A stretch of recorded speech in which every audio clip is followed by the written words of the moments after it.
Okay, students, over here, and we're going to do the Unit 3 test review. So a nice action-packed day, action-packed videos of stuff we've done in Unit 3. So let's just dive right in. Determine if the following lines are parallel, skew, or intersecting with AB. Let's go ahead and highlight AB. Let's emphasize it. All right there. What a nice looking line. All right, the first one is CD.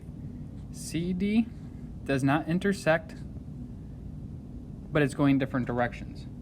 So this one would be skew. All right, so remember, skew means don't intersect. The lines don't intersect, but are non-coplanar. But I like to say go different directions.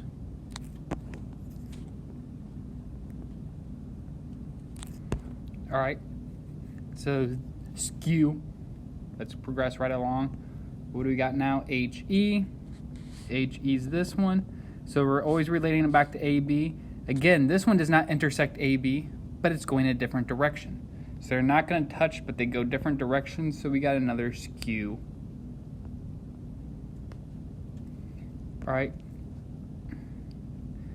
What do we got now? What do we got here? We got AF. AF and AB, they're touching.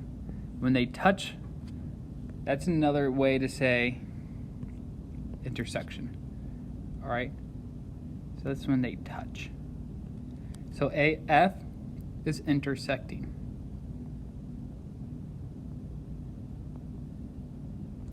All right, now let's look at CH. CH and AB. So let's assume this is a cube. This is kind of a goofy looking cube. We could say it's a goofy cube, but let's assume that they would be parallel. All right, it's kind of weirdly drawn, but I've accepted as fact that it is in fact a cube. So parallel.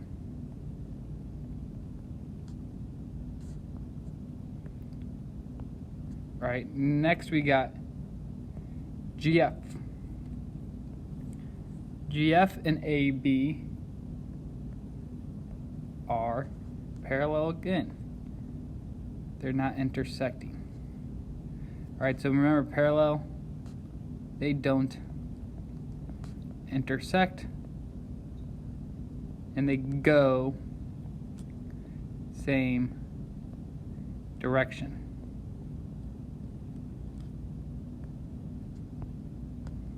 Okay, A, B, and BC. Those are intersecting, they're touching.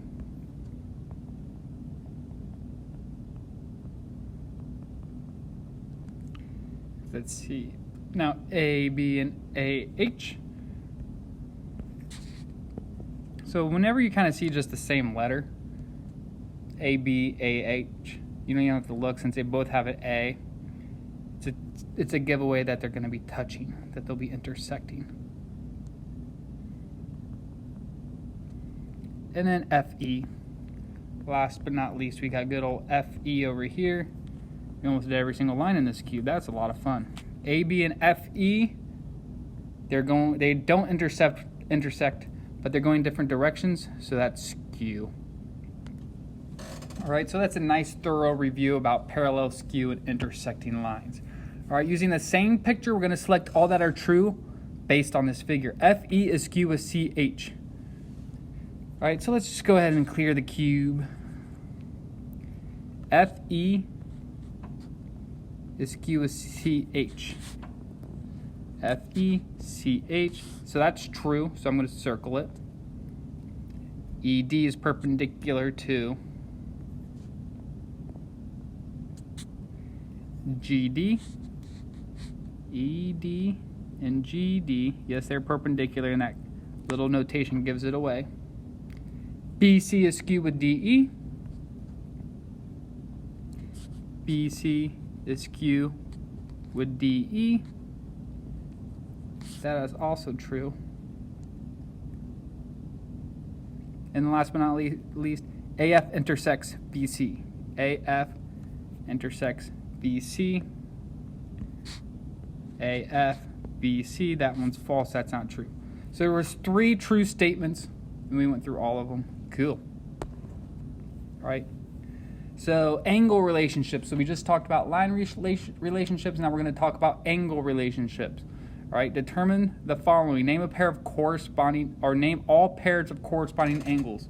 So these lines are not parallel, but the angle relationships still exist. Such as angle A. Notice how it's like the bottom left in its neighborhood. Angle G is bottom left in its neighborhood. That's one pair. Another pair is B and E. Angle B and angle E. All right. D, F. Angle D and angle F. And then angle C and angle H. So corresponding angles, remember, what does that mean? It means same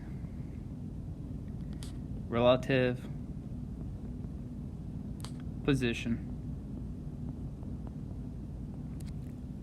Name all pairs of consecutive interior angles. All right, so let's clear the figure. Consecutive means same side. Interior means inside. So let's elaborate. D and E are on the same side of the transversal and inside the lines. So that means the qualifications, it's angle D and angle E. Similarly, C and G. They're on the same side of the transversal and on the inside of the lines.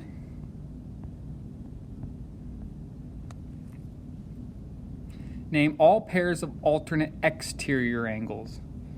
So what does that mean? That means opposite side of the transversal, outside the lines. All right, so clear all of this. So we have this transversal here. A is on the outside of the line. F is on the outside of the lines. They're on alternating sides though. So A and F are alternate exterior angles. And same with B and H. All right. Now we need to name all pairs of alternate interior angles. So that means opposite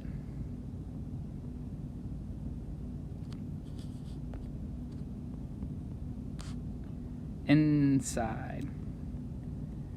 So it's still going to be all alternating sides of the transversal, but inside the lines. All right. So like D and G would be alternate interior.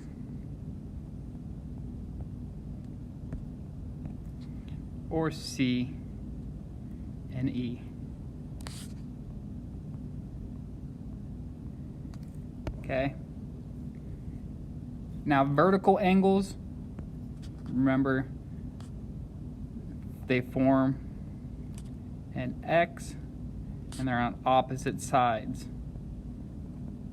of the X.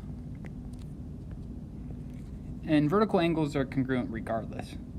So when we say all pairs of vertical angles, basically we're going to say A and D.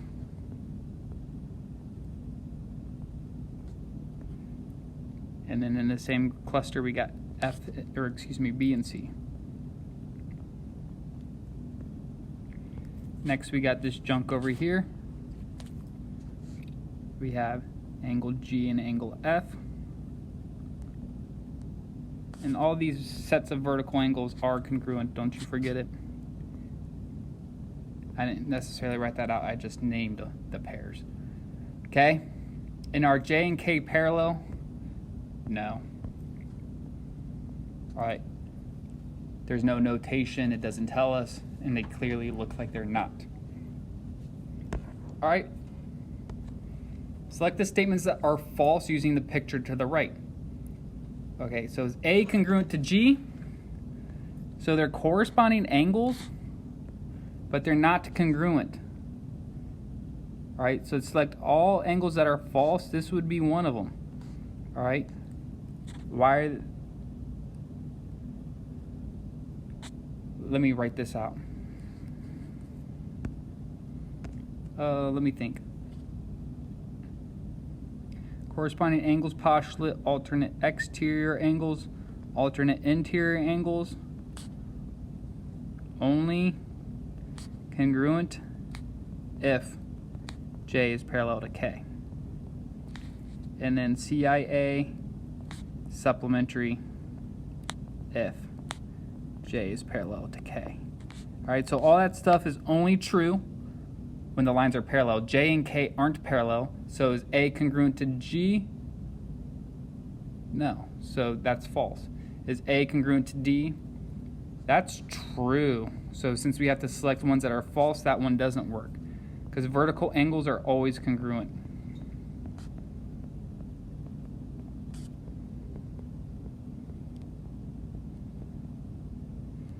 All right, A and C form a linear pair. That's true by the definition of linear pair. All right, look right there. They're adjacent. They're not adjacent sides form a line. They're a pair of angles that form a line. A and E are alternate interior angles. This one is also false. Why? We got A, we got E. A is on the exterior, E is on the interior. They're not forming alternate interior angles. And H and D are supplementary. H and D are supplementary. Again, that's false. All right.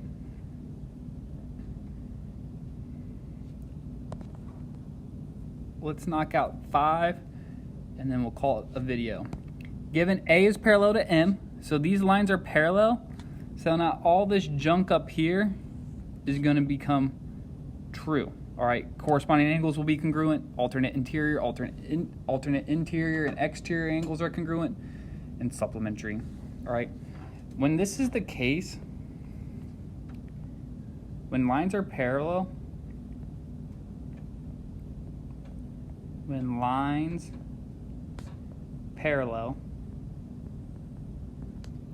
any two angles are either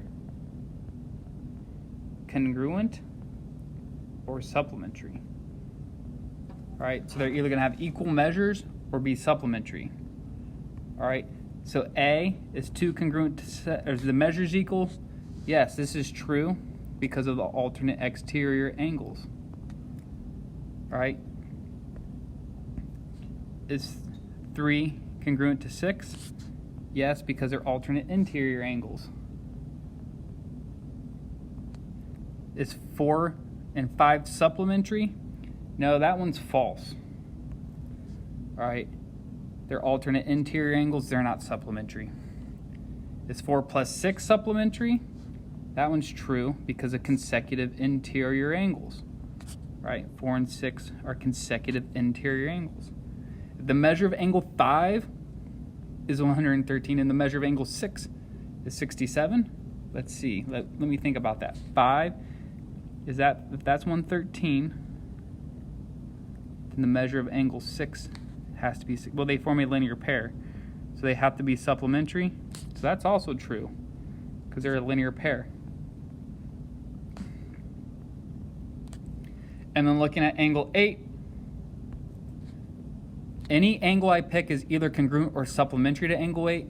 Well, based off this fact that I talked about up here, that is also true. All right, that's what happens when lines are parallel. Any angle is either congruent or supplementary. All right, that's it for video 1. Stay tuned for more information.